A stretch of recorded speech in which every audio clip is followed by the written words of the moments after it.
నదిని నా హృదయములో ప్రవహింపచేయుమయ్యా. దేవాది దేవుని ఆరాధిస్తూ దేవుని మహిమపరుస్తూ ఉండగా ఆయన నిత్య ఉన్నతమైన తన దయాదాక్షణ్యాన్ని ఆయన పరిపూర్ణత సంపూర్ణతను పొందుకొని ఆయన బిడ్డలుగైన సాక్షిగా ఆయన రాయబారిగా మనమందరం ముందు కొనసాగుదాం అది ప్రార్థిస్తూ ప్రభును స్తుతిస్తూ ఉండగా దేవాది దేవుని మనము ఆరాధిస్తూ మహిమపరుత ప్రార్థిస్తుండగా మన మధ్యలో ఉన్న దానమయ్య గారు మన ప్రార్థన నడిపిస్తారు. ఆశీర్వాదాలకు కారణభూతుడు అయిన నా యేసు ప్రభువా, నీ ఘనమైన శ్రేష్టమైన పాదాలకు వందనాలు స్తోత్రాలు చెల్లిస్తున్నానైనా. నీ బంగారు పాదాలకు వందనాలు నా తండ్రి. నీకు కృతజ్ఞతాస్తుతులు చెల్లిస్తున్నాము నా తండ్రి ప్రభువా. మరి నా తండ్రి నూతన సంవత్సరంలో ప్రభువా, మరి కొత్త సంవత్సరం మాకు దయచేసినందుకు నీకు వందనాలు.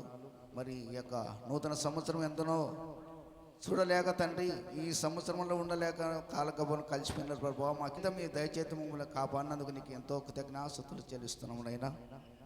నా తండ్రి ప్రభువా, ప్రతి ఒక్కరినైనా పైన పక్షులు ఆకాశం పక్షులను ఎంతో ఆరాధిస్తున్నాయి, స్తుతిస్తున్నావు నైనా. వాటి కంటే జ్ఞానవంతులు కానీ మేము సృష్టించలేకపోతున్నాం. వాటికున్న జ్ఞానం మాకు లేదు ప్రభువా. నీకే వందనాలు స్తోత్రాలు చెల్లిస్తున్నాము నైనా. మేము ప్రభువా నా తండ్రి, మేము ఎంతో ఆసక్తితో ఎంతో సిద్ధపడి ప్రభువా మేము సమయం ఓనికి సజ్ఞమం చేసుకున్నట్టు మాకు సహాయం చేయండి. సమయంనైనా కొద్దిగా ఉందను, ఎప్పుడు వస్తున్నావో నీ కొరకు మేము మెలకోగలిగి ప్రభువా ప్రార్థన మేము ఎంతో విశ్వాసం కలిగి కన్నీళ్లతో నిన్ను ఏడుకునే వాక్యమును మాకు దయచేయండి తండ్రి, సహాయం చేయండి. గొప్ప దేవానైనా ఏ బిడ్డకి ఏ సమస్య ఉందో, ఏ సంఘంలో ప్రభు ఏ వృద్ధుడుకు ఏ కష్టాలు నష్టాలు ఉన్నావో తండ్రి మాకు తెలియదు ప్రభు. నీకు పాటు తెలుసుకున్నావు అన్నింటిని కూడా మరి క్రమముగా పద్ధతిగా నా తండ్రిని మేము తీర్చిదిద్ది అవన్నింటిని కూడా నా తండ్రి నీ మీద భారం వేసి మేము అవన్నింటిని నెరవేర్చే భాగ్యమును మాకు దయచేయమని అడుగుతున్నాము తండ్రి.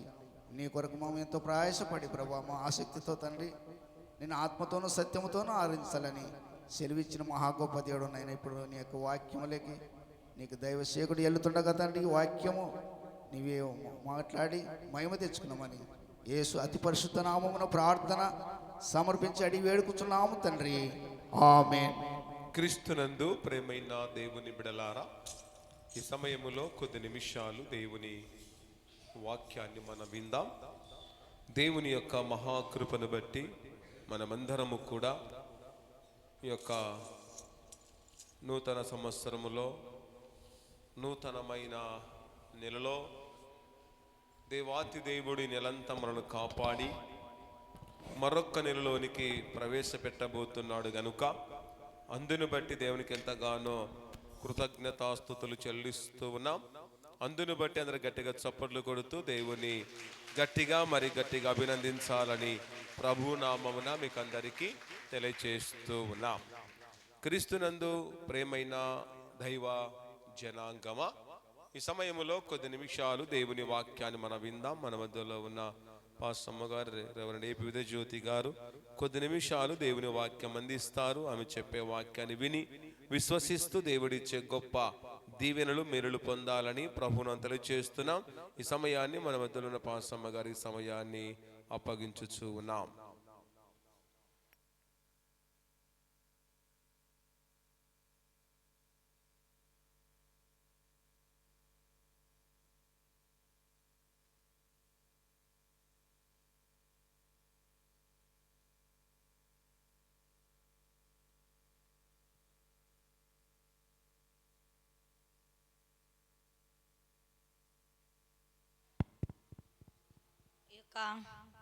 ఆన్లైన్ ప్రేయర్ ఆరాధన కార్యక్రమంకు ఏర్పాటు చేయబడినటువంటి లేఖన భాగాన్ని మనం చదువుకున్నాం.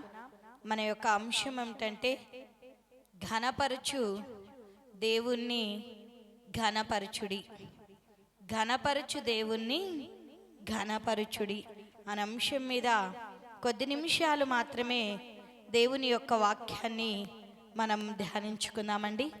అందుకోసమే చదువుబడిన లేఖనములలో మనము జ్ఞాపకం చేసుకున్నట్లయితే కీర్తనల గ్రంథము 99వ సంకీర్తన 9వ వచనాన్ని మాత్రం చదువుకుందాం. మన దేవుడైన యెహోవా పరిశుద్ధుడు, మన దేవుడైన యెహోవాను ఘనపరచుడి,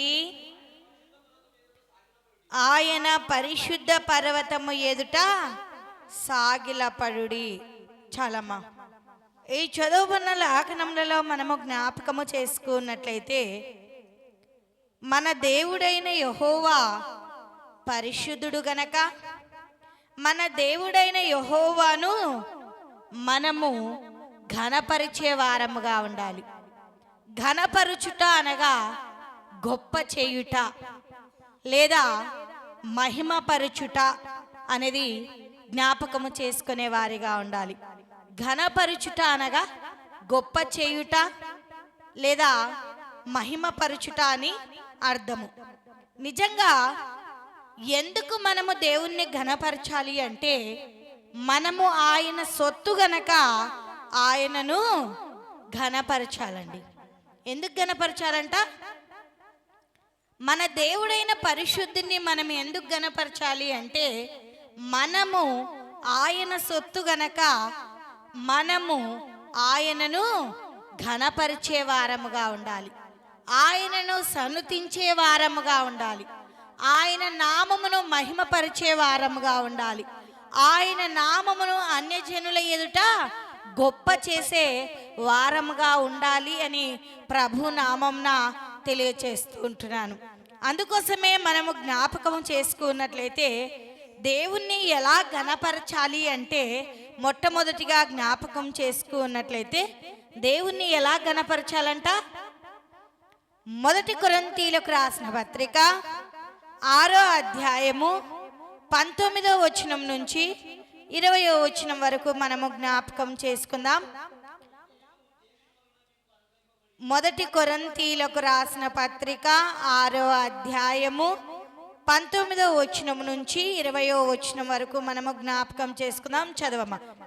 మీ దేహము దేవుని వలన మీకు అనుగ్రహింపబడి మీలోనున్న పరిశుద్ధాత్మకు ఆలయమై ఉన్నదని మీరెరగరా? మీరు మీ సొత్తు కాదు, విలువ పెట్టి కొనబడిన వారు గనుక మీ దేహముతో దేవుణ్ణి ఘనపరచుడి, మహిమపరచుడి, గొప్ప చేయుడి అని లేఖనములలోనే మనం చూస్తున్నాం. మనము ఎలా దేవుణ్ణి ఘనపరచాలి అంటే దేహముతో దేవుణ్ణి ఘనపరిచే వారిగా ఉండాలంట. మనము మన సొత్తు కాదు, విలువ పెట్టి కొనబడిన వారము గనక మీ దేహముతో దేవుణ్ణి మహిమపరిచే వారముగా ఉండాలి. మరి దేహముతో దేవుణ్ణి మహిమపరుస్తూ ఉన్నామా అంటే మహిమపరచడము లేదండి. దేహముతో దేవుణ్ణి ఘనపరుస్తూ ఉన్నామా అంటే ఘనపరచడము లేదండి. అందుకోసమే ఈ యొక్క ఆన్లైన్ ప్రేయర్ ఆరాధన కార్యక్రమంలో నీవు నేను మనమందరము కూడా మన దేహములతో దేవుణ్ణి మహిమపరిచే వారముగా ఉండాలి అని ప్రభు నామంన తెలియచేస్తూ ఉంటున్నాను. మీ దేహము ఏమై ఉన్నదంట? దేవుని ఆలయమై ఉన్నది. ఈ ఆలయంలో ఎలాంటి చెడు తలంపులు ఉండకూడదు, ఎలాంటి ఆలోచనలు ఉండకూడదు, ఎలాంటి క్రియలు, ఎలాంటి తలంపులు మనము తలంచకూడదు. మీ దేహము దేవుని యొక్క ఆలయమై ఉన్నదని మీరెరగరా అంటూ ఉన్నాడు. నిజంగా మన దేహము దేవుని ఆలయం గలక ఈ ఆలయమును ఏం చేయకూడదండి? పాడు చేయకూడదు. ఈ ఆలయమును పరిశుద్ధంగా ఉంచుకొని ఈ ఆలయముతో దేవుణ్ణి మహిమపరిచే వారిగా ఉండాలి. మీ దేహములతో దేవుణ్ణి ఘనపరిచే వారముగా ఉండాలి. మీ దేహములతో దేవుణ్ణి మహిమపరిచే కుమారుడిగా కుమార్తెగా ఉండాలి అని ప్రభు నామంన తెలియజేస్తూ ఉంటున్నాను. నిజంగా ఈ ఆన్లైన్ ప్రేయర్ ఆరాధన కార్యక్రమంలో చాలామంది కూడా ఉపవాసముతో దేవుని సన్నిధానంలో ఉంటారండి. ఉన్నారా లేదా? లేరా? సరే, ఎప్పుడు ఉంటారండి ఉపవాస ప్రార్థన? నిజంగా నెలకొక్కసారైనా మన సన్నిధానంలో ఉపవాస ఆరాధన కార్యక్రమము మధ్యాహ్న కాల వేళలో 12 నుంచి 3 వరకు జరుపుకోవాలండి. దేవుని చిత్తమైతే ఒకవేళ దేవుడు మనకు సమయాన్ని అనుకూలిస్తే, సంఘమంతా కూడా మనకు సహకరిస్తే ఆ కార్యక్రమాన్ని కూడా మనం నిజంగా ఉపవాస ప్రార్థన సంఘానికి ఎలాంటిది అంటే చాలా దీవెనకరమైనదండి. ఉపవాసంతో నువ్వు ప్రార్థించావు అనుకో, దేవుడు ప్రతి అవసరతను కూడా తీరుస్తాడు. నిజంగా మనము ఒకవేళ ఈ సంవత్సరము దేవుడు మన సంఘంలో గొప్ప కార్యము చేయాలి అన్నా, గొప్ప మందిరమును నిర్మించాలన్నా, మన దేహములతో దేవుణ్ణి మహిమపరుస్తూ ఉపవాసం ఉండి రేయింబవళ్ళు ప్రార్థించే కుమారుడిగా కుమార్తెగా ఉండాలి అని కూడా ప్రభు నామమున తెలియచేస్తుంటున్నాను. ఘనపరచు దేవుణ్ణి ఎలా ఘనపరచాలి అంటే మొట్టమొదటిగా మన దేహములతో దేవుణ్ణి ఘనపరిచే వారిగా ఉండాలి. అందుకోసమే మీరు మీ సొత్తు కాదు, విలువ పెట్టి కొనబడిన వారు గనక మీరు దేవుణ్ణి మహిమపరచాలి అని లేఖనములలోనే మనం చూస్తూ ఉంటున్నాం. అందుకోసమే అక్కడ 19వ వచనంలో మనం మీ దేహము దేవుని వలన మీకు అనుగ్రహింపబడి మీలోనున్న పరిశుద్ధాత్మకు ఆలయమై ఉన్నదని మీరెరగరా. మన దేహం ఏమై ఉందంట? దేవుని ఆలయమై ఉన్నదని మీరెరగరా అని లేఖనములలోనే మనం చూస్తూ ఉంటున్నాం. నిజంగా మన దేహములతో దేవుణ్ణి మహిమపరిచే వారంగా ఉండాలి, మన దేహములతో దేవుణ్ణి ఘనపరిచే వారిగా ఉండాలి. అందుకోసమే మనం జ్ఞాపకం చేసుకున్నట్లయితే 1 కొరింథీయులకు రాసిన పత్రిక 3వ అధ్యాయము 16వ వచనాన్ని ఒకసారి చదువుకుందామండి. 16 నుంచి 17 వచనాల వరకు. మీరు దేవుని ఆలయమై ఉన్నారని, దేవుని ఆత్మ మీలో నివసించుచున్నాడనియు మీరెరగరా. ఎవడైనను దేవుని ఆలయమును పాడు చేసిన ఎడల దేవుడు వానిని పాడు చేయును. దేవుని ఆలయము పరిశుద్ధమై ఉన్నదని మీరు ఆ ఆలయమై ఉన్నారు. దేవుని ఆలయం ఎలా ఉండాలంట? పరిశుద్ధమై ఉన్నదని మీరు ఆ ఆలయమై ఉన్నారు అని లేఖనములలోనే మనం చూస్తున్నాం. నిజంగా దేవుని ఆలయమును పాడు చేస్తే దేవుడు మనల్ని ఏం చేస్తాడండి? ఖచ్చితంగా పాడు చేస్తాడు. ఏంటి ఆలయం? మనలో దేహమే దేవుని ఆలయం, హృదయం కాదండి. ఈ దేహమును నువ్వు పాడు చేసావు అనుకో, దేవుడు నిన్ను పాడు చేస్తాడు. ఈ దేహాన్ని ఎలా ఉంచుకోవాలంట? పరిశుద్ధంగా ఉంచుకోవాలంట. చెడు తలంపులు కానీ, చెడు క్రియలు కానీ, చెడు ఆలోచనలు కానీ, వ్యర్థమైనటువంటివి నీ దేహములో ఉంచుకోకూడదు అని లేఖనములలోనే మనం చూస్తున్నాం. రెండోదిగా మనం జ్ఞాపకం చేసుకున్నట్లయితే దేవుణ్ణి ఎలా ఘనపరచాలి అంటే మలాకీ గ్రంథము 1వ అధ్యాయము 1వ అధ్యాయము 6వ వచనాన్ని ఒక్కసారి చదువుకున్నామండి. మలాకీ 1:6. కుమారుడు తన తండ్రిని ఘనపరచును కదా, దాసుడు తన యజమానుని ఘనపరచును కదా. నా నామమును నిర్లక్ష్యపెట్టు యాజకులారా, నేను తండ్రినైతే నాకు రావలసిన ఘనత ఏమాయను? నేను యజమానుడనైతే నాకు భయపడువాడు ఎక్కడ ఉన్నాడు అని సైన్యములకు అధిపతియగు యెహోవా మిమ్మును అడగగా ఏమి చేసి నీ నామమును నిర్లక్ష్య పెట్టితమని మీరందరూ. చాలండి. వాక్య భాగాన్ని చదివేటప్పుడు శరీరము కూడా జల్జరం ఎత్తుతుందంట. నిజంగా ప్రార్థించేటప్పుడు కూడా భయము అనేది, వణుకు అనేది మానవునిలో రావాలండి. అందుకోసమే కీర్తనకారుడు అంటూ ఉన్నాడు, ఏమంటున్నాడు? నన్ను కలగ చేసిన విధమును చూడగా భయమును వణుకును నాకు పుట్టుచూ ఉన్నది అంటూ ఉన్నాడు. నిజంగా ఒక్క దినమైన నీకు పుట్టిందండి? భయము లేని జీవితాలు, భక్తి లేని జీవితాలు, దేవుని నామమును నిర్లక్ష్య పెట్టుతూ అన్ని జనుల ఎదుట ఆయన నామమునకు అవమానము తెచ్చే కుమారుడిగా కుమార్తెగా ఉంటున్నారు. కానీ దేవుని వాక్యం ఏమి సెలవిస్తుందో చాలా చక్కగా ఇది నాన్న సూటిగా ఖండితముగా దేవుడు మనందరినీ కూడా హెచ్చరిస్తూ ఉన్నాడండి. ఈ సంపూర్ణ రాత్రి ఆరాధన కార్యక్రమంలో, ఈ ఆన్లైన్ ప్రేయర్ ఆరాధన కార్యక్రమంలో ప్రభువా నేను ఎలా నిన్ను ఘనపరుస్తున్నాను, ఒకవేళ నీ సన్నిధిలో ఉండి కూడా నీ నామమును నేను నిర్లక్ష్యము చేయుచున్నానేమో, దయతో నన్ను క్షమించయ్యా. నీ వాక్యానికి నేను చెవెగ్గలేని బిడగా ఉంటున్నానేమో, నీ వాక్యాన్ని నేను గ్రహించలేని స్థితిలో ఉంటున్నానేమో, నీ మాటలు నేను అంగీకరించలేనటువంటి స్థితిలో ఉంటున్నానేమో. ఈ 2026 సంవత్సరం జనవరి మాసము చివరి దినాన నువ్వు నన్నతో మాట్లాడుతున్నావు గనక నేను నా హృదయము తెరవబడులాగున నాకు సహాయము దయచే ప్రభువా. అవునయ్యా, నాలో భయమును వణుకును పుట్టించు ప్రభువా. ఒక్క దినమైనా ప్రార్థించావండి? ఒక్కసారి. అందుకోసమే కుమారుడు తన తండ్రిని ఘనపరచును కదా.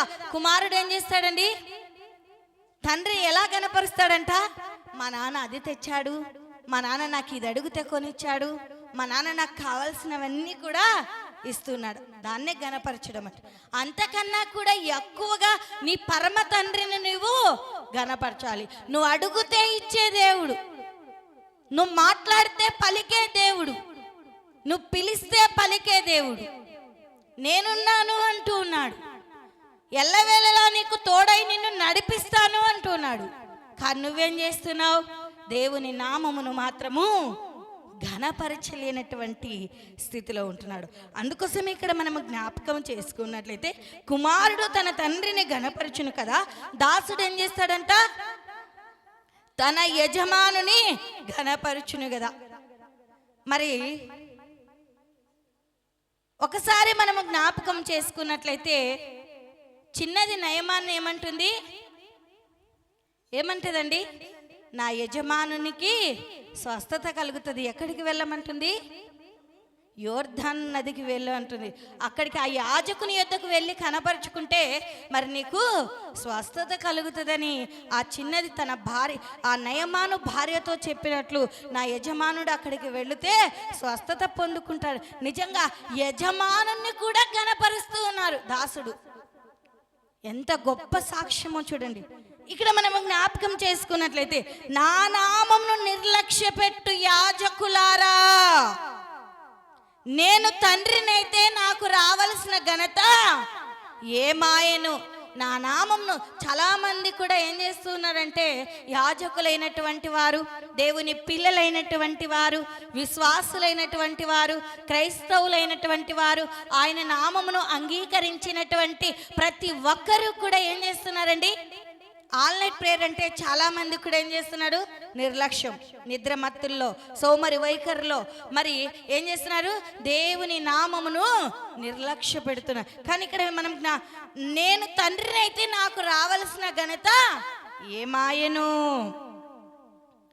నేను యజమానుడనైతే నాకు భయపడువాడు ఎక్కడా, మీరు ఏమి చేసి నీ నామమును అన్ని సైన్యములకు అధిపతి యెహోవా మిమ్మును అడుగుచున్నాడు. నేను యజమానుడినైతే నాకు రావాల్సినటువంటి ఘనత ఎక్కడ, నాకు భయపడువాడు ఎక్కడ ఉన్నాడు అని సైన్యములకు అధిపతి యెహోవానే ఈ దినాన మనల్ని ఏమి చేసినా నీ నామమును నిర్లక్ష్య పెట్టితమని మీరందరూ మనం కూడా అంటుంటాం, మేము ఎప్పుడు నిర్లక్ష్య పెట్టానబ్బా, సమయానికి వస్తున్నా, సమయానికి ప్రార్థిస్తున్నా, సమయానికి పోతున్నా, అన్నీ కూడా నాకు శ్రమలే అనుకుంటాం. కానీ నిజంగా నిర్లక్ష్యం మనలో ఉందండి. దేవుని సన్నిధానంలో ఉండి కూడా దేవుని మాటలను వినకుండా కునుకుబడుతున్నారండి. ఇది నిర్లక్ష్యం కాదా? దేవునికి భయపడువారు ఎక్కడా అంటున్నాను. నా మాటలు కాదండి, ఎవరిని కూడా ఎత్తి చూపడం లేదండి. దేవుని వాక్యమే మనతో సూటిగా మాట్లాడు. దేవుని సన్నిధానంలో ఉన్నాం, ఎందు నిమిత్తం ఉన్నాము, దేని కొరకు ప్రార్థిస్తున్నావు, ఎందు నిమిత్తం వచ్చావు, స్వస్థతను పొందుకోవడానికి వచ్చావా, అవసరతలు తీర్చుకోవడానికి వచ్చావా, ఆపదల్లో ఉన్న నీ ప్రతి అక్కరను నువ్వు తీర్చుకోవడానికి, నీ సమస్య కొరకై నువ్వు మొరపెట్టుటకు ఆయన యొద్దకు చేరావా? కానీ ఆయన యొద్దకు చేరి కూడా ఆయన నామాన్ని ఏం చేస్తున్నావు? నిర్లక్ష్య పెడుతూనే ఉన్నామండి. నిజంగా దేవునికి భయపడతామండి. దేవుని నామమును ఎప్పుడూ కూడా నిర్లక్ష్య పెట్టకూడదండి అని ఈ వాక్య భాగం యొక్క మర్మం అండి. దేవుణ్ణి ఎలా గణపరచాలంటే మొట్టమొదటిగా దేహముతో దేవుణ్ణి మహిమపరచాలి. ఎందుకంటే ఈ దేహము దేవుని ఆలయమై ఉన్నదని మీరు ఎరగరా? ఈ ఆలయమును పాడు చేస్తే దేవుడు నిన్ను పాడు చేయను. కనుక నువ్వు దేహమును పరిశుద్ధంగా ఉంచుకొని పవిత్రంగా ఉంచుకొని నా దేహములతో దేవుణ్ణి మహిమపరిచే వారముగా ఉండాలి అని ప్రభు నామంన తెలియచేస్తూ ఉంటున్నారు. రెండోదిగా మనం జ్ఞాపకం చేసుకున్నట్లయితే ఎలా గణపరచాలంటే దేవుని నామమును నిర్లక్ష్య పెట్టకుండా మహిమపరచాలంట. దేవుని నామమును నిర్లక్ష్య పెట్టకుండా మహిమపరచాలి. నిజంగా వాక్యాన్ని వింటున్నాం, సాతానుడు మన మధ్యలో సులువుగా మనం సాతానునికి లోబడిపోతున్నామండి. వాక్యాన్ని వింటున్నాం కానీ నిద్రలోనికి వెళ్తున్నారు. ఒకసారి జ్ఞాపకం చేసుకుందాం, వెళ్ళి మోంగ అడుక్కొచ్చుకోవచ్చండి. ఎందుకంటే మనకి ఇంకా గంట టైం ఉంది కనుక దేవుని నామాన్ని నిర్లక్ష్య పెట్టకుండా దేవుణ్ణి మహిమపరిచే వారముగా ఉండాలి, దేవుణ్ణి ఘనపరిచే వారముగా ఉండాలి, దేవుణ్ణి గొప్ప చేసే జనాంగముగా మనం ఉండాలి అని ప్రభు నామంన తెలియచేస్తుంటున్నాను. మూడోదిగా మనము జ్ఞాపకం చేసుకున్నట్లయితే దేవుణ్ణి ఎలా ఘనపరచాలి అంటే కీర్తనల గ్రంథము 100 సంకీర్తన 4వ వచనాన్ని ఒకసారి చదువుకుందాం. కీర్తనలు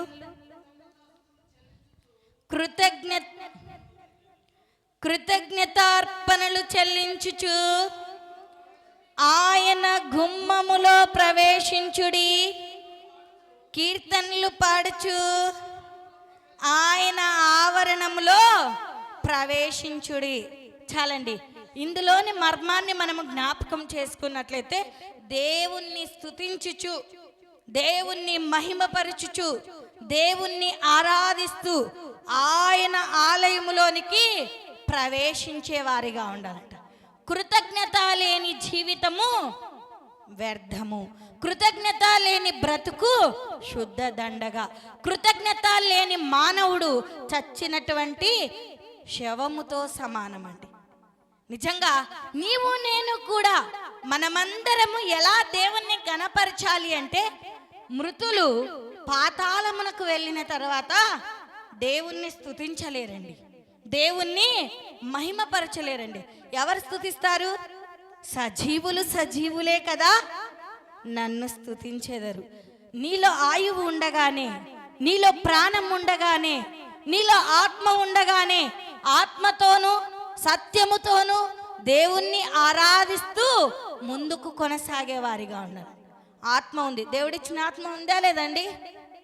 ఉందా అమ్మా? ఇక్కడ చూడండి అమ్మా, దేవుడిచ్చిన ఆత్మ ఉందా లేదా? ఉందా? ఆత్మతో దేవుణ్ణి ఆరాధిస్తున్నావా? ఆత్మతో దేవుణ్ణి స్తుతిస్తూ ఉన్నావా? ఒక్కసారి మనల దీపం ఉండగానే ఇల్లు చక్కబెట్టుకుంటున్నాడు. నీలో ప్రాణం ఉండగానే ప్రభువును స్తుతించడము నేర్చుకో. నీలో ఆత్మ ఉండగానే ఆయనను మహిమపరచడము నేర్చుకో. నీలో ప్రాణం ఉండగానే ఆయన ఆవరణంలో చేరి ఆయనకు కృతజ్ఞతాస్తుతులు చెల్లించడము నేర్చుకోవాలండి. నేర్చుకుంటున్నామా? వింటూ ఉన్నాం, విడిచిపెడుతూ ఉన్నాం. మన జీవితాలు అలా ఉండకూడదండి. అందుకోసమే మనం ఎలా దేవుణ్ణి ఘనపరచాలి అంటే స్తుతులు చెల్లించుచు దేవుణ్ణి ఘనపరచాలంట. నువ్వు చేసే ప్రార్థన తిరిగి నీకు ఎలా వస్తుందంట? ఒక రిప్లై కార్డ్ లాగా, ఒక ఉత్తరము లాగా జవాబు వస్తుందంట. కానీ నువ్వు చేసే స్తుతి మాత్రము ఎక్కడ ఉండిపోతుంది? ఆయన పాదముల చెంత మాత్రమే ఉండిపోతుందండి. అందుకోసమే నీవు నేను మనమందరము కూడా ఆయనను స్తుతించే వారముగా, ఆయనను సన్నుతించే వారముగా, ఆయన నామమును మహిమపరిచే వారముగా, ఆయన నామమును గొప్ప చేసే బిడలముగా ఉండాలి అని ప్రభు నామమున తెలియచేస్తుంటారు. అందుకోసమే దేవుణ్ణి స్తుతించుచు, స్తుతులు చెల్లించుచు మహిమపరిచే వారిగా ఉండాలి. చాలామంది స్తుతి ఆరాధన చేయమంటే నిజంగా సమయం సందర్భం లేననుసారమైనటువంటి పాటలను పాడుతుంటామండి. స్తుతి ఆరాధనప్పుడు స్తుతి ఆరాధన గీతాలే పాడాలండి. ప్రభు వల్లప్పుడు ప్రభు వల్ల ఆరాధన గీతాలే పాడాలండి. ప్రభు వల్ల కానుకలు పట్టేటప్పుడు విజయ గీతములనే పాటలు మాత్రమే పాడాలండి. కానీ మనం ఏం చేస్తామో తెలుసా? అన్ని సాంగ్స్, అన్ని పాటలు కలిపి పాడుతుంటామండి. నిజంగా నువ్వు దేవుని సన్నిధానంలో దేవుణ్ణి ఎలా మహిమపరచాలి, దేవుణ్ణి ఎలా ఘనపరచాలి అంటే స్తుతులు చెల్లించుచు దేవుణ్ణి మహిమపరచాలి. నువ్వు మహిమపరుస్తూ ఉన్నావో లేదో, ఇంతకాలము నీ స్థుతి ఎలా ఉందో, నీ ఆరాధన ఎలా ఉందో, నీ ఆత్మీయ స్థితి ఎలా ఉందో ఒక్కసారి మనలను మనము ఆత్మ పరిశీలన చేసుకునే వారిగా ఉండాలి. నిజంగా క్రైస్తవులం అంటూ ఉన్నాం, విశ్వాసులం అంటూ ఉన్నాం, దేవుని పిల్లలము అంటూ ఉన్నాం. కానీ మన జీవితాల్లో ఎలాంటి మార్పు ఉందండి? ఎలా ఉన్నామంటే చెప్తున్నా, సున్నం కొట్టిన సమాధులు ఎలా ఉంటాయండి? ఎలా ఉంటాయి చూసారా? నిజంగా ఎలా ఉంటాయంటే చూడడానికేమో చాలా తెల్లగా దగదగదగదం మెరుస్తుంటాయి. లోపలికి వెళ్ళి చూస్తే ఏముంది? దుర్వాసన, కంపుతో కూడిన వాసన. పైకేమో పరిశుద్ధులమండి, నీతివంతులమండి, గొప్పవారమండి అంటూ ఉంటారు. కానీ హృదయంలో ఏముంది? పాపమనే మురికి, పాపమనే దుర్వాసన దాగి ఉంది. దాన్ని తీసివేసుకొని నువ్వు స్తుతులు చెల్లించినప్పుడే నీ స్తుతికి దేవుడు ప్రతిఫలాన్ని దయచేస్తాడండి. నీలో పాపం ఉంచుకొని, నీలో దుర్వాసన ఉంచుకొని, నీలో చెడ్డ వాసన ఉంచుకొని, నీలో కుళ్ళినటువంటి వాసన ఉంచుకొని నువ్వు దేవుణ్ణి స్తుతించావనుకో, ఆ స్తుతి దేవుని యొద్దకు చేరుతుందా? చేరదండి. ఎందుకు? నీ పాపము ఒక అడ్డుబండగా నిలిచిపోయింది. నీ అడ్డుబండను ఎప్పుడైతే తీసివేసుకుంటావో, నీలో ఉన్న దుర్వాసనను ఎప్పుడైతే వాక్యమనే సబ్బు చేత, వాక్యము చేత ఉదక స్నానము చేయబడతావో అప్పుడే నీ స్తుతికి ప్రతిఫలం అనేది వస్తుందండి. కానీ నీలో ఉన్న జీవితాన్ని మాత్రము దిద్దుకోవు. కానీ పెద్దలు అంటారు, నీ కంట్లో నలుసు తీసుకోకుండా, నీ కంట్లో దూలాన్ని పెట్టుకొని ఇతరి కంట్లో ఏం తీయడానికి పోతారంట అండి? దూలం ఉంటే ఇతరి కంట్లో నలుసున కనిపిస్తుందా? కనిపిస్తుందా? కానీ మానవుని జీవితమే అలాంటిదండి. తనలో ఉన్న క్రియలను సరి చేసుకోడు. కానీ ఎప్పుడు కూడా ఏం చేస్తారంట? పొరుగు వారి పైన పడి పడి ఏడుస్తూ ఉంటారంట. వాళ్ళు ఇలా, వాళ్ళు అలా. నిజంగా ఏమనుకోద్దండి, స్త్రీలకున్న గొప్ప వ్యాధి ఏది అంటే ఇతరులను గురించి మాట్లాడుకోవడమేనండి. ఈ వ్యాధిని తీసివేసుకునండి. ఎప్పుడైతే ఆ వ్యాధిని తీసివేసుకుంటావో అప్పుడు నీ కుటుంబం ఆశీర్వదింపబడుతుంది. ఎందుకు ఈ మాట చెప్తున్నానంటే, లాస్ట్ వీక్ ఏం జరిగిందండి? మన సేవకులు పరిచారకులను ప్రేమించి, ఎందుకంటే వారు సంవత్సరం అంతా కూడా కష్టపడి పరిచర్య చేశారండి. అందును బట్టి సార్ ఏం చేశారు? బైబిల్ను కొనుక్కొచ్చి ఇచ్చారండి. ఇస్తే మన అమ్మగారు చాలా తెలివైన వాళ్ళు కదా, పొలాల దగ్గర ఎలా ఉంటారు? వాళ్ళ నోర్లు ఊకోవండి. అవి వాళ్ళ దగ్గరికి వెళ్తే ఎంత బాధపడతారని ఎవరో స్టాన్లీ సార్ ఇచ్చింటే ఆ బైబిల్ను సార్ తీసుకొని పెద్దలకు ఇచ్చింటే పెద్దలు సార్కి ఇచ్చి సారు పరిచారకులు ఇచ్చారని అనుకున్నారు. అలాంటి తప్పుడు ప్రచారాలు వద్దండి. ఒకవేళ ఫోన్ చేసి మీరు కనుక్కోండి ఆ సార్ని. అలాంటి ఆలోచనలు, అలాంటి తప్పుడు ఆలోచనలు ఉంటే దేవుడు నీ స్తుతిని ఎప్పుడూ కూడా అంగీకరించడు అనేది జ్ఞాపకం చేసుకునే వారిగా ఉండాలి. అలాంటి జీవితాన్ని తీసివేసుకుందాం. కావలిస్తే దేవుని వాక్యం గురించి మాట్లాడుకోండి. ఈ దినం ఏం వాక్యం విన్నాం, లేదా పాటలు పాడుకోండి, మహిమపరచండి. నువ్వు ఏ స్థితిలో ఉన్నా, సంతోషం ఉన్నా, బాధ ఉన్నా, దుఃఖం ఉన్నా ఏం చేయాలంట? దేవుణ్ణి మహిమపరుస్తూనే ఉండాలంట.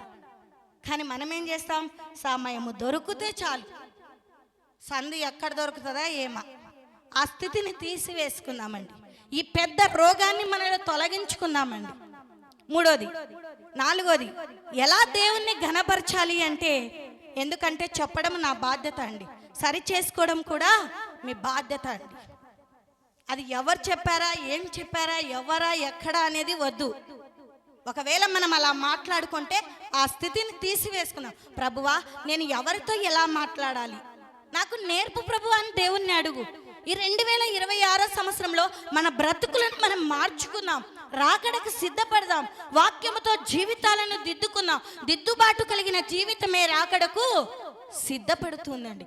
దిద్దుబాటు అనేది లేకపోతే సిద్ధపాటు అనేది ఉండదండి.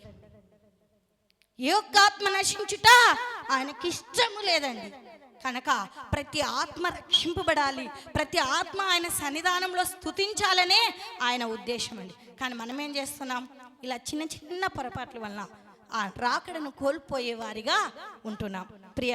అందుకోసమే ఎప్పుడైతే మన అతిక్రమములను ఒప్పుకొని విడిచిపెడతామో వాడు ఏం చేస్తాడంట? పొందుతాడు, వర్ధిల్లుతాడు, ఆశీర్వదింపబడతాడు. నాలుగోదిగా దేవుణ్ణి ఎలా ఘనపరచాలి అంటే, కీర్తనల గ్రంథము 69వ సంకీర్తన 30వ వచనాన్ని ఒక్కసారి జ్ఞాపకం చేసుకుందాం.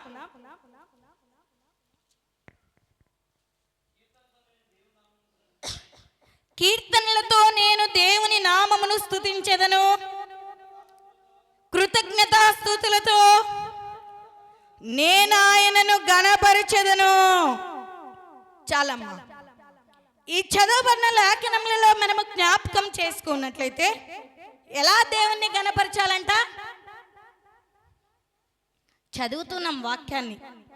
వాక్యం చదివేటప్పుడు కూడా శ్రద్ధగా చదవాలంట, అర్థము చేసుకుంటూ చదవాలంట, అందులో ఉన్న గుణమైన భావమును తెలుసుకొని చదువుతూ ముందుకు వెళ్ళాలంట. చదివామమ్మ అంటుంటారు కదా చాలామంది. ఏం చేస్తుంటారు? పాడిందే పాట. పెద్దలు ఒక సామెత చాలా చక్కగా చెప్పారు. ఎప్పుడు చెప్పినదే చెప్తుంటే ఏమంటారండి? పాడిందే పాట, పాడి పండ్ల పాసి పండ్ల దాస. నిజంగా ఒక్కసారి జ్ఞాపకం చేసుకున్నాం. చదివేది బైబుల్ చదివేటప్పుడు ఒక సున్నైనా తీసివేయకూడదు, ఒక పొల్లైనా కలపకూడదండి. నిజంగా ఉన్నది ఉన్నట్టుగా చదవాలి, ఉన్నది ఉన్నట్టుగా చెప్పడం ఉండాలి. అందుకోసమే మనం ఎలా దేవుణ్ణి ఘనపరచాలి అంటే, ఎలా ఘనపరచాలంట? కీర్తనలతో నేను దేవుని నామమును స్తుతించెదను, కృతజ్ఞతాస్తుతులతో నేను ఆయనను ఘనపరచెదను. ఎలా ఘనపరచాలి అంటే, కృతజ్ఞతాస్తుతులతో ఆయనను ఘనపరిచే వారిగా ఉండాలి. అందుకోసమే మనము జ్ఞాపకం చేసుకున్నట్లయితే, కృతజ్ఞతాస్తుతులు చెల్లించుచు ఆయన ఆవరణంలో ప్రవేశించుడి అని లేఖనములలోనే మనం చూస్తాం.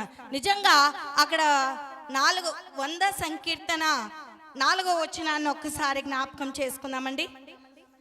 ఆయనను స్తుతించుడి, ఆయన నామమును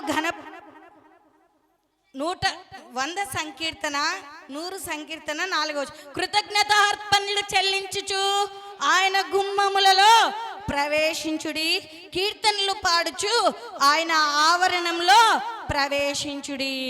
కృతజ్ఞతార్పణలు చెల్లించుచు ఆయన గుమ్మంలో ప్రవేశించాలంట, కీర్తనలు పాడుచు ఆయన ఆవరణంలో ప్రవేశించే వారముగా ఉండాలి అని ప్రభువు నామంన తెలియచేస్తూ ఉంటున్నాను. అందుకోసమే మొట్టమొదటిగా మనము దేవుణ్ణి ఎలా ఘనపరచాలి అంటే ఎన్ని విషయాలు తెలుసుకున్నామండి? 4 విషయాలు. Very good. ఏవేవి?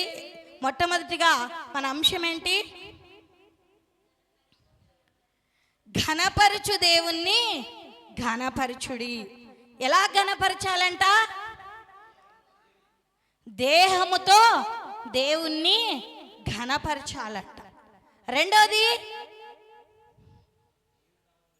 దేవుని నామమును నిర్లక్ష్య పెట్టకుండా దేవుణ్ణి ఘనపరచాలి, మహిమపరచాలి, గొప్ప చేసే వారంగా ఉండాలి. మూడోదిగా, స్తుతులు చెల్లించుచు ఆయనను ఘనపరిచే వారంగా ఉండాలి. నాలుగోదిగా, కృతజ్ఞతాస్తుతులు చెల్లించుచు కృతజ్ఞతాస్తుతులతో ఆయనను ఘనపరిచే వారంగా ఉండాలి. నిజంగా దేవునికి ఎప్పుడు ఘనత వస్తుందో ఒకసారి జ్ఞాపకం చేసుకొని ముగించేసుకుందామండి. ఎందుకంటే సమయం కూడా నాకు కొద్దిగానే గనక. ఎప్పుడు ఘనత వస్తుందంట దేవునికి? ఇంతవరకు ఎలా ఘనపరచాలో చూసాము. ఎప్పుడు ఘనత వస్తుంది? ఒక్కసారి లేఖనాన్ని జ్ఞాపకం చేసుకుందామండి. యోహాను సువార్త 15వ అధ్యాయము 8వ వచనాన్ని ఒకసారి జ్ఞాపకం చేసుకుందాం. మీరు బహుగా ఫలించుట వలన తన తండ్రి, మళ్ళీ ఒకసారి చదవండి, ఎందుకంటే వాక్యాన్ని తీసి చదవండి.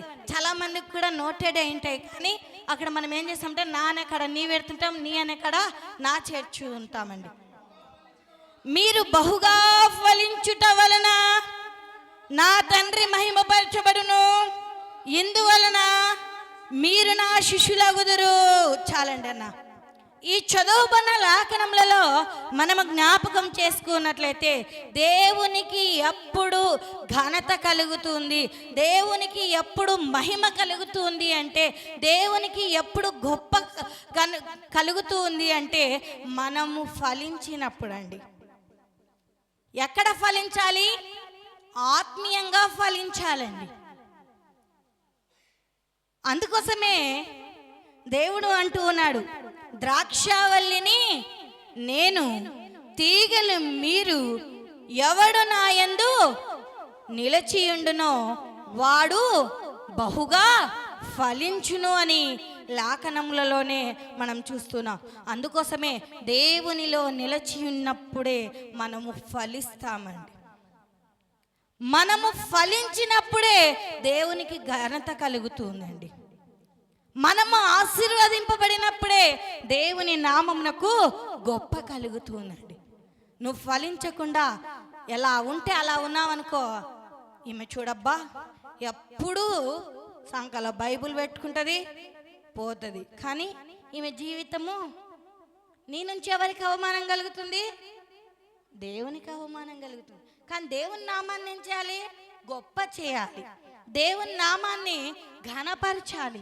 అంటే నీవు నేను కూడా ఫలించాలండి. ఫలింపు జీవితము మనలో ఉండాలి.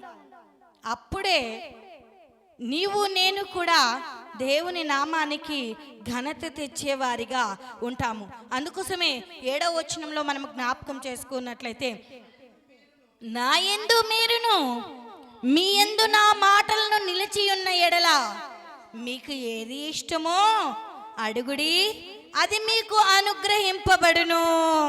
చాలండి. ఏమంటండి ఇక్కడ చాలా చక్కగా తెలియచేశాను. ఒకసారి వాక్యం చదువుతున్నప్పుడు కూడా మనలో సంతోషం కలుగుతుంటుందండి.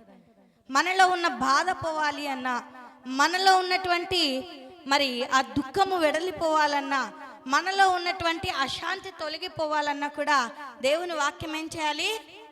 ధ్యానం చేయాలండి. నీకు బాధ కలిగినప్పుడల్లా వాక్యాన్ని ముందర పెట్టుకో. ఒకవేళ చదువు రాదనుకో, యెహోవా నా కాపరి నాకు ఏమి కాదండి. ఏమి అంటే ఏమి లేకుండా పోతుందండి. ఏమి కాదు, ఏమి కలగదు. ఏ కష్టము కూడా, ఏ బాధ కూడా నాకు ఎందుకు అంటే ఆయన నాకు కాపరిగా ఉన్నాడు. ఆయన నన్ను నడిపించే నాయకుడిగా ఉన్నాడు, నన్ను పోషించే పోషకుడుగా ఉన్నాడు, నా పరమ తండ్రిగా నాకున్నాడు. నా ప్రతి అవసరత ఆయన తీర్చును. కనుక నేను ఆయన మాటలను అంగీకరించాలండి. అందుకోసమే నా యందు మీరును మీ యందు నా మాటలు నిలిచియుండిన ఎడల మీకు ఏది ఇష్టమో అది అడుగుడి.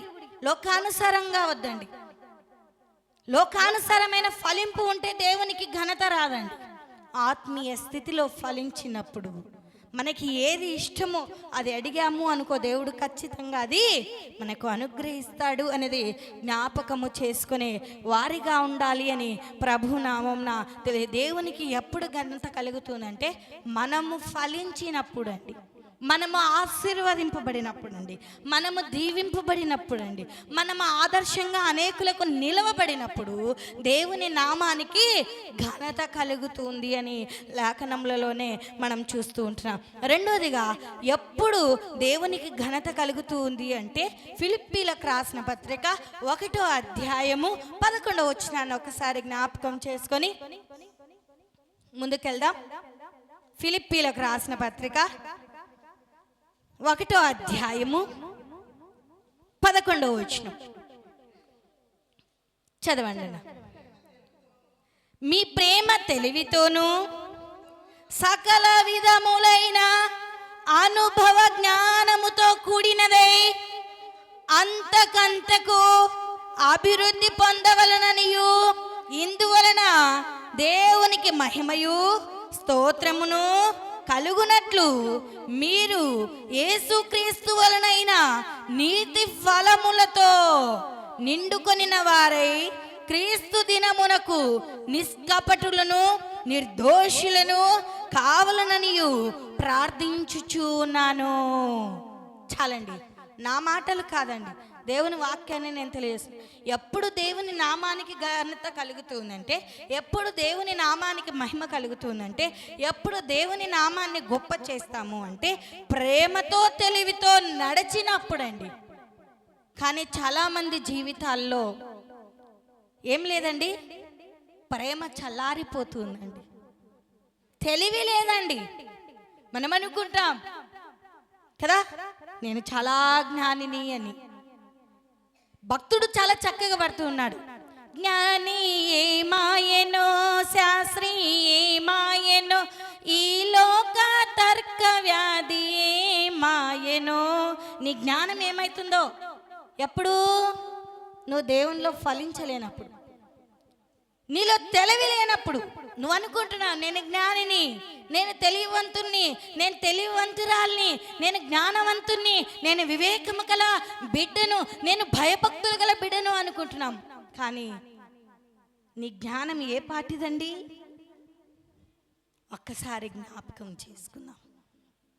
ప్రేమతోనూ తెలివితోనూ మనము నడిచినప్పుడు మన దేవుని ఏ ప్రేమ అండి? ఈ లోక ప్రేమ కాదండి. ఈ లోక ప్రేమ కుటుంబాలను నాశనం చేస్తుంది. ఈ లోక ప్రేమ జీవితాలను భ్రష్టు పట్టిస్తుంది. ఈ లోక ప్రేమ మన బ్రతుకులను అంధకారములోనికి నెట్టివేస్తుంది. ఈ లోక ప్రేమ కాదండి. ఏ ప్రేమ? దేవుని ప్రేమతో. ఆయన ప్రేమ ఎలాంటిదండి? అగాపే ప్రేమ. ఆయన ప్రేమకు అవధులు లేవండి. అవధులు ఉన్నాయా? అందుకోసమే యోహాను సువార్తలో మనం జ్ఞాపకం, దేవుడు లోకమును ఎంతో ప్రేమించను. ఇంత అనలే, అంత అనలే, ఇంత అనలే. కానీ మనలో ఎలాంటి అమ్మా ఎంత ప్రేమ ఉందమ్మా? మనలో ఎంతుంది? స్కేల్ అంతేనా? ఎంతుందండి? ఆయన ప్రేమలో తారతమ్యము లేదండి. కానీ మన ప్రేమలో ఏముందో తెలుసా?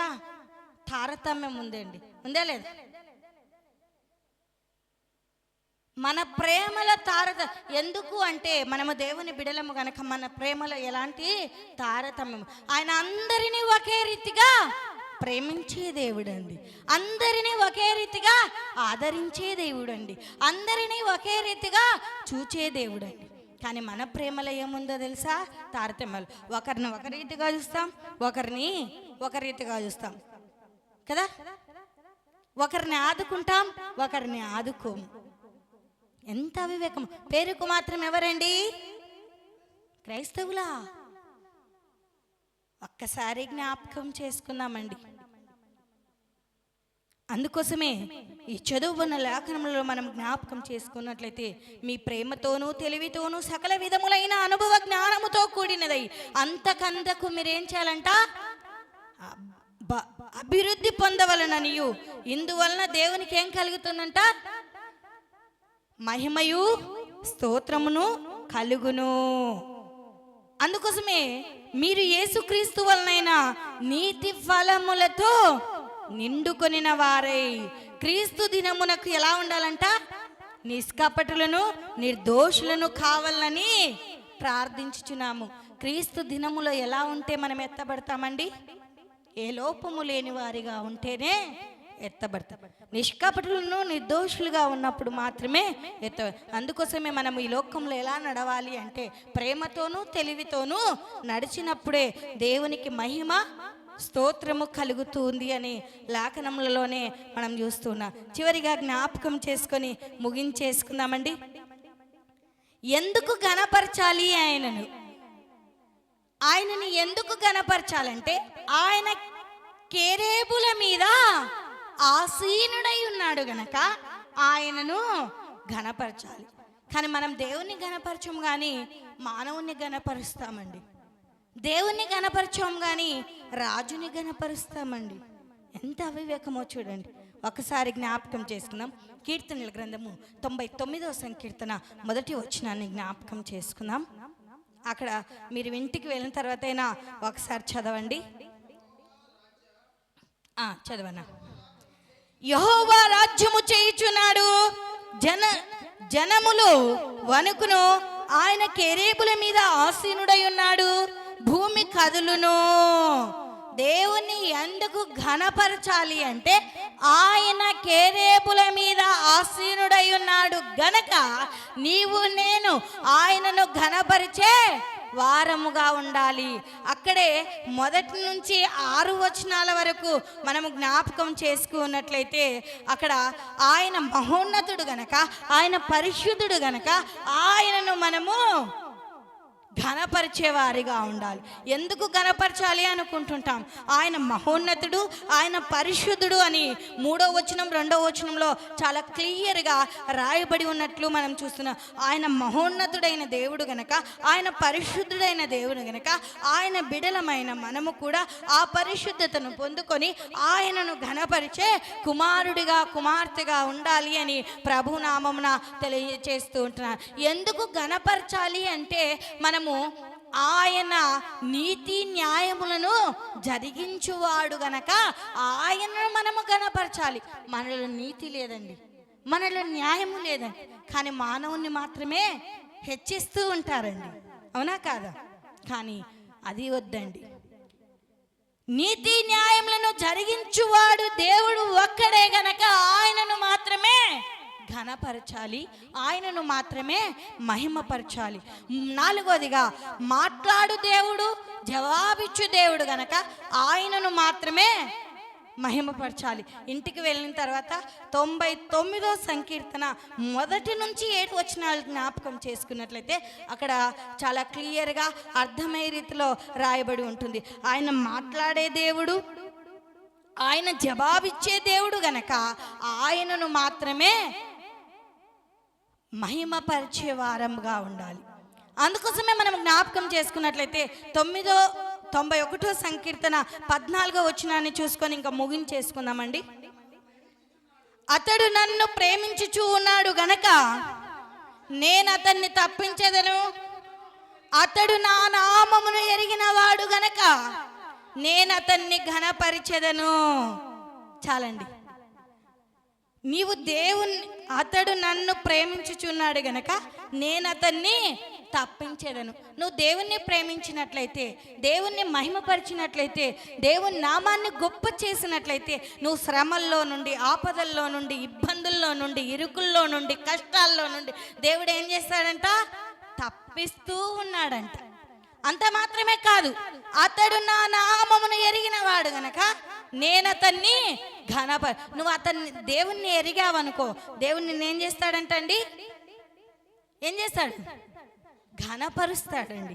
అందరి ఎదుట నిన్ను హెచ్చిస్తాడు. మనం అనుకోవచ్చు, నేను ఎందుకు పనికిరాని దాన్ని, నేను ఎందుకు పనికిరాని వాడిని, నేను పెంట మీద ఎలాంటి దాన్ని, పురుగు లాంటి దాన్ని అనుకోవచ్చు. కానీ దేవుడు ఒక దినాన్ని నిన్నేం చేస్తాడంట? అందరి ఎదుట ఘనపరుస్తాడు. ఎందుకు? నువ్వు ఆయన నామాన్ని ఎరిగి ఉన్నావు గనక, ఆయన నామాన్ని మహిమపరుస్తూ ఉన్నావు గనక దేవుడు నిన్ను ఘనపరచడానికి సిద్ధంగా ఉన్నాడు. కనుక మనం ఘనపరిచే దేవుణ్ణి ఘనపరిచే వారిగా ఉండాలని తెలియజేస్తూ దేవుడి చిన్ని వాక్యాన్ని మనందరి వినికిడిలో దీవించి ఆశీర్వదించునుగాక. క్రీస్తునందు ప్రేమైన దేవుని బిడలారా, ఇంతవరకు చక్కని వాక్యం అందించిన పాసమ్మ గారికి ప్రత్యేకమైన వందనాలు తెలియజేస్తూ ఉన్నాం. క్రీస్తునందు ప్రేమ సుజాతమ్మ గారు మన కృత చిన్ని ప్రార్థన నడిపిస్తారు.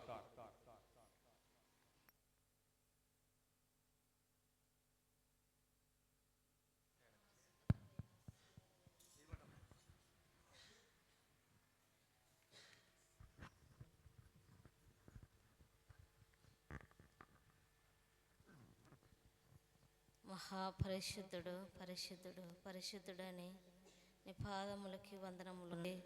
ఈ యొక్క 2026లో ఉన్న ప్రభువ, నూతన సంవత్సరంలో నాయన చివరి గడియలో మేమున్నాం ప్రభువ.